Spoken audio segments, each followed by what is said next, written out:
Kia ora. Today we'll be showing you how to grow taro. So taro is one of the staple perennial crops that we grow here. It's got a lot more flavour and nutritional benefits than your standard potato, and it traditionally holds a lot of cultural significance here in Aotearoa and throughout the Pacific as well, being one of our important canoe crops. And it's been cultivated for over 10,000 years. So it's depending on the variety, the corm, the stem and the leaves are all edible, and it's a very useful crop to have, and you can harvest it all year round. To get optimum growth out of it, you just like any other plant, you need to first understand what its whakapapa is, what its heritage or its origins.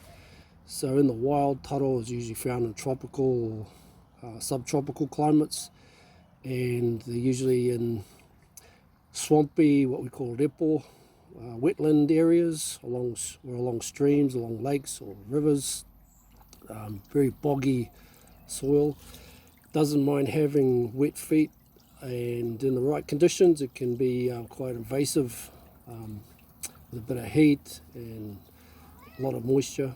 So giving it plenty of moisture and heat and rich organic humus is what taro really thrive on. So if you've got those conditions in your garden, then and if it's a bit boggy, that's where you want to be planting your taro.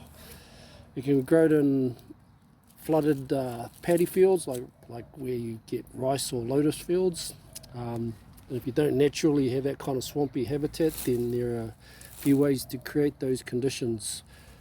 Traditionally, crops were cultivated, like here in the Pacific, in both flooded and dryland fields, and they were fed like a constant water supply with ditches, canals and swales, sort of catching and diverting all the stream water. And so it's all based on rainwater, natural irrigation, and if your garden is on a bit of a slope, you can also take advantage of the contour to create kind of swales or ditches to catch and control and hold all that water in. And the most important thing is to ensure that the moisture is trapped and it can leach into the soil. Another traditional practice was to cover the soil with a kind of a layer of mulch, usually in the Pacific coconut fronds or banana leaves, because that's what's abundant in Polynesian agroforestry systems. But any kind of mulch will serve the same purpose, just to prevent moisture from evaporating and to feed the soil as well. And so it's just about using what's available to you. Unlike a lot of other root crops, taro roots or corms usually grow up the stem. So if you want those bigger corms, you bury them deep, and if you plant taro sort of closer to the surface, you'll get smaller corms and you'll get more like baby suckers growing off the mother, which is good if you just want to focus on propagation or leaf production. You can also propagate them from the baby corms, or you can just harvest the adults and then cutting just below the stem. As long as you've got a bit of corm at the bottom of the stem, you put that in the ground, it will take root. And also cut off the leaves as well when you're growing them. If you're growing just for the leaves, you can harvest any time just by constantly taking off the younger leaves. And if you want the bigger corms, you've got to wait until the taro is going to reach full maturity. So how do you know they're mature? Is they usually grow, the leaves will get increasingly bigger, and then you'll notice that the leaves start sort of growing smaller and diminishing in size, and this is a sign that all the energy is starting to go into the corm, into the growth of that tuber. So you also start to see the corm kind of rising out of the soil, and it'll get this sort of daggy kind of hairy stuff around the base of it, and that's when you know it's good to it's good to harvest. Traditionally we use what we call a core, it was kind of like a digging stick, and just to lever out the whole plant out, and then again when you're replanting the huri, the new stems, you just stab it into the ground and just chuck the stem straight in there. So pretty easy work. Easy. You don't need a shovel or fork or anything like that. Just use a stick. There are a lot of ways to cook taro. We prefer just the steam cook ours in a hangi or umu, which is like a traditional earth oven. I also like to steam cook and then mash them up and let them ferment until they taste a bit sour. That's called very old method, popoi, or sometimes called poi in Hawaii.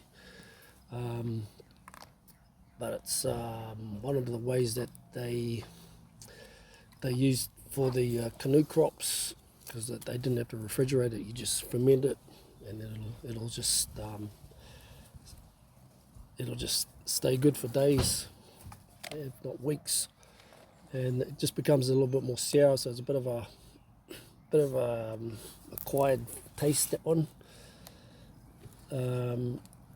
When you're eating and cooking any part of the taro, you just got to make sure it's well cooked, because it's got quite high oxalate content in them. So you just got to make sure that they're very, very well overcooked. If you eat any part of the taro, it can be a bit of a risk if it's undercooked, and your throat will know all about it, because it'll start kind of burning.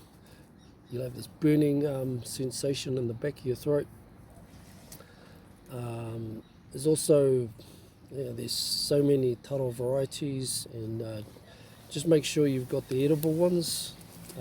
Some of them can be pretty toxic to humans and animals. So overall, taro are really hardy, very resilient, very adaptable.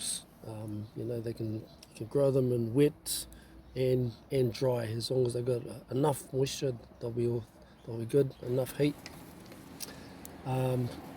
If you're in a cold area, they'll still bounce back. If you have frost and stuff, the leaves will just they'll just burn off, and they'll look as though they're dead, but they will bounce back again once it warms up. And you can even grow the taro in kind of brackish water, like salty kind of water. It'll still grow. So yeah, overall, definitely hardy, nutritious crop, and it's well worth growing. Mauri ora.